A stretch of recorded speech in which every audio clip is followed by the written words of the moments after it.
Құрметті әріптестер, оқушылармен кері байланыс жасауға, үй тапсырмасын сұрауға, жаңа сабақты қорытындылауға арналған керемет әдіспен бөліскелі отырмыз. Сондықтан осы видеоны соңына дейін көріңіздер.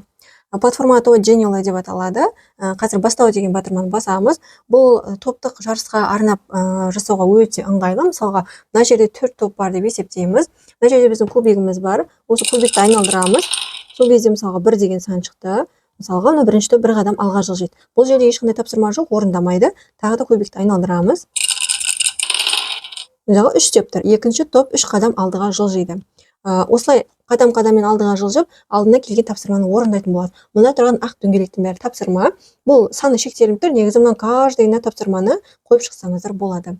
Мысалға, мына біреуін алып қарасақ, үстен басамыз мышканың сол жағымен. Сол кезде тапсырмамыз шығады. Осы есепті сол топ шығару керек.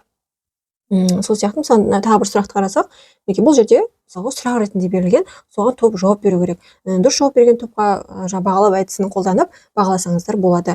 Егер де осындай ойын, осыған ұқсас ойын жалпы Genially деген платформамен, жасанды интеллектпен танысқыларыңыз келсе, сіздерді өзімнің YouTube каналыма шақырамын. Өйткені бұның жасалу жолы тегін менің YouTube каналымда тұр.